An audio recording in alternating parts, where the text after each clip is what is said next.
In this tutorial, we're going to go over the camera tool in Toonly. Now this tool allows you to add some really nice cinematic effects to your animations, such as zooming in, zooming out, panning left or right, or tilting up and down. You can also do a mix of all of the above if you'd like. Now before we start moving this camera around, there's a few things you need to know. So first, let's take a look down at the timeline. You've got your camera bar here in red. The camera icon has a slash in it right now because it's not activated.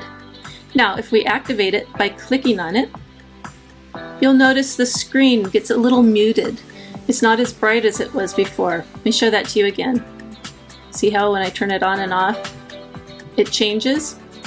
There's a thin overlay layer on top which indicates the camera's framing. At this point, the camera is showing the entire scene. If you wanted to zoom in, say on the character, you would need to bring the framing down onto the character. The camera tool uses keyframes. So there's one here at the beginning of the scene, and there's another one down here at the end of the scene. These little round icons.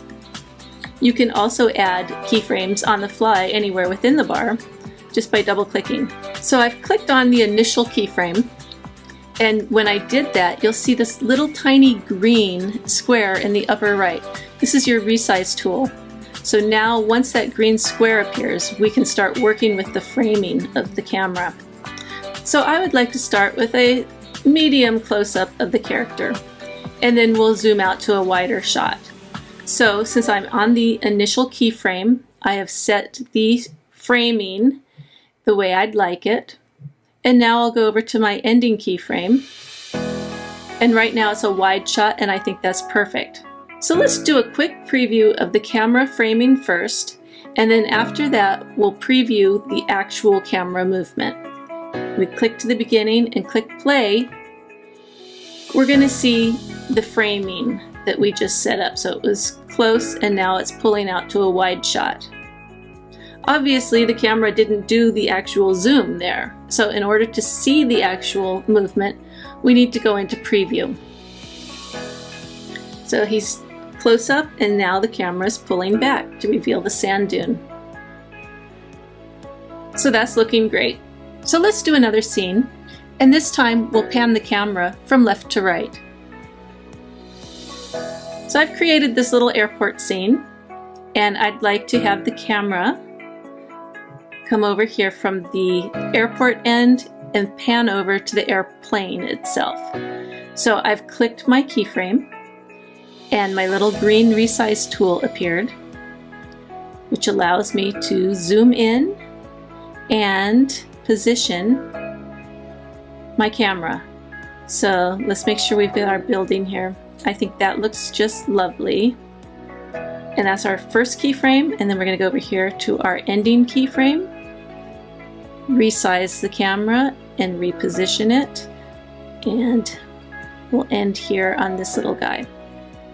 So let's take a look once again at the framing first, and then we'll preview it. So our camera's just going to move over just like that. Now if we hit preview, and there it is. That's our little pan. In addition to zooming and panning the camera, you can also move it up and down. It's the same technique as before.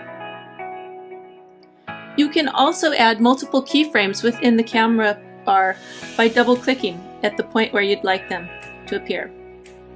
And then you would just adjust your settings as desired. To remove a keyframe, you hit the Alt button and click. On a Mac, it's the Option button and click. There's one more setting I want to show you. Right-click on your camera bar and you'll get the camera settings menu. Easing. Easing affects how your camera moves, how quickly it comes in, or if it slows down, if it accelerates or decelerates. There's a whole bunch of different options that you can choose from. I recommend playing with them to see which one you like the best. We'll choose elastic, and we'll have it do in and out. You can also choose for it to only affect the in movement or the out movement. It's your choice. So let's preview this real quick so we can see what it looks like. See how it just kind of bounces in and out. You can also combine your camera movements with actual character movements. For example, if you wanted to follow a character as they walk across a scene, or in the case of our airport scene, we could have this airplane taxi along the runway and follow it with the camera. I'm going to start by setting keyframes for my plane. So I'm going to click my plane keyframe. That's where I want it to start. That's fine. And I'm going to click my ending point. So there's my ending keyframe. I'm going to have it taxi down here. I think that's fine. Now for our camera, we're going to start with our beginning keyframe, and we need to move it onto our little airplane. And then our ending keyframe, we want it to end over here where our airplane stopped. So let's take a quick look. So here's our framing. So it's just going to follow the airplane as it taxis. And if we preview, the camera follows the plane as it taxis. So that's it. Camera movements in Toonly. Thank you for watching.